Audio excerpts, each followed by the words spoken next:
Assalamualaikum warahmatullahi wabarakatuh. Apa kabar anak-anak semuanya? Tetap semangat dan tetap jaga kesehatan ya. Berjumpa lagi dengan saya, Bu Asti, di mata pelajaran Bahasa Indonesia. Materi kali ini adalah pengertian dan tujuan teks deskripsi. Apakah kalian sudah pernah mendengar atau bahkan sudah pernah mempelajari teks deskripsi? Atau pernah tetapi sudah lupa?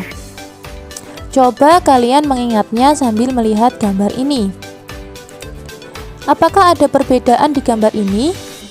Gambar pertama menunjukkan seorang anak yang mengungkapkan rasa kue yang enak, tetapi ia tidak menjelaskan enak bagaimana yang dimaksud. Wajah temannya juga tidak terlalu antusias, ya kan? Nah, coba kalian lihat gambar yang kedua. Ia menjelaskan kue yang enak secara rinci dengan menyebutkan bagaimana teksturnya, isinya, dan rasanya. Wajah temannya itu juga sangat antusias dan tertarik.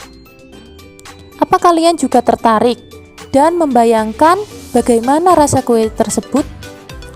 Kalian juga bisa membayangkan rasa dan bentuk dari kue tersebut, seolah-olah kue itu ada di depan kamu. Nah, kalimat tersebut yang dideskripsikan oleh anak itu disebut adalah kalimat deskripsi. Dari ilustrasi di atas tadi, kita dapat menyimpulkan bahwa kalimat yang diungkapkan anak tersebut menggambarkan bentuk dan rasa dari kue, dan juga berhasil membuat kita membayangkan bentuk dan rasanya, seolah-olah kue itu ada di hadapan kita. Dari penjelasan tadi, kita dapat menentukan pengertian dan tujuan teks deskripsi. Teks deskripsi adalah teks yang menggambarkan objek menggunakan panca indera sehingga yang membaca seolah-olah dapat merasakan langsung. Sedangkan tujuan dari teks deskripsi adalah agar pembaca dapat membayangkan bentuk, bau, dan rasa objek seperti nyata. Dari pengertian teks deskripsi tersebut, mari kita dalami bagaimana mendeskripsikan menggunakan panca indera. Yang kalian tahu, ada 5 panca indera yang dimiliki oleh manusia, yaitu indera perasa, indera peraba, indera penciuman, indera penglihatan, dan indera pendengaran. Nah, dalam teks deskripsi ini, tugas kalian adalah menggambarkan apa yang kalian rasakan dengan menggunakan kelima indera kalian. Coba kita deskripsikan dengan kelima indera tersebut. Yang pertama, indera perasa, yaitu merasakan menggunakan lidah. Kita dapat merasakan pahit, manis, dan lain-lain. Contohnya, es teh yang kuminum tadi pagi rasanya manis di lidah dan sejuk di tenggorokan.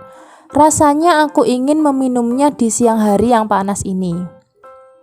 Yang kedua, indera peraba, merasakan menggunakan kulit.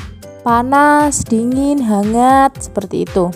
Contohnya, pasir di pantai ini halus di tangan, seperti ketika kita menggenggam gula. Rasanya juga hangat sedikit panas, seperti di atas tungku. Yang ketiga, indera penciuman.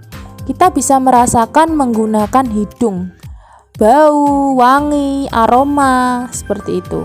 Contohnya, bau asap yang keluar dari pabrik itu sangat menyengat di hidung.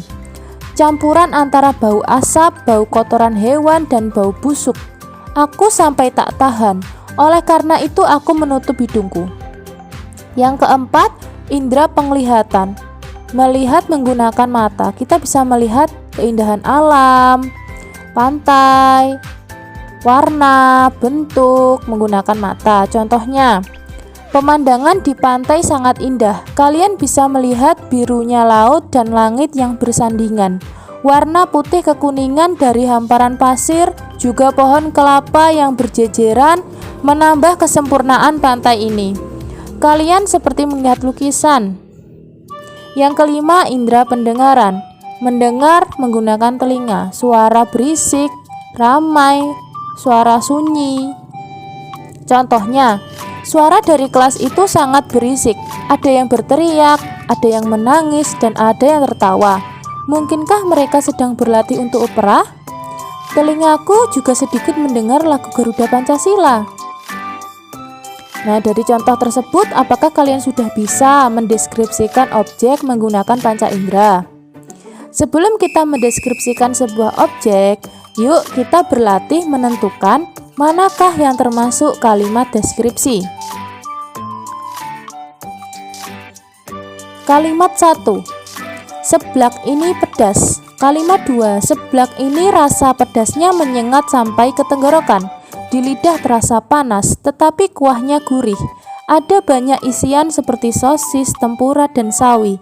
Tekstur yang ditonjolkan oleh krecek kerupuk adalah kenyal dan sedikit lembut. Rasa sosis yang gurih dan asin juga menyatu dengan kuah seblak yang pedas dan segar. Bagaimana? Apa berbeda ya? Kalimat pertama tidak menunjukkan deskripsi karena tidak menggunakan panca indera. Dan yang mendengarnya juga kurang merasakan kesan secara langsung. Sedangkan kalimat yang kedua menunjukkan deskripsi dengan menggunakan panca indera perasa, yaitu lidah. Pembaca juga seolah-olah merasakan bagaimana pedas dan gurihnya seblak seperti yang dijelaskan oleh penulis. Ingat ya, mendeskripsikan itu menggambarkan sesuatu menggunakan panca indera dan tujuannya agar pembaca bisa merasakannya langsung. Objek yang dideskripsikan bisa berupa makanan, tempat, hewan peliharaan, orang, dan lain sebagainya. Baiklah anak-anak, materi kali ini sampai di sini dulu ya. Silahkan dibaca buku siswa yang sudah saya kirim di grup kelas. Semua pembelajaran kita sesuaikan dengan yang ada pada buku tersebut. Jika ada pertanyaan, kalian bisa japri saya. Saya akhiri pertemuan kita hari ini. Tetap semangat. Wassalamualaikum warahmatullahi wabarakatuh.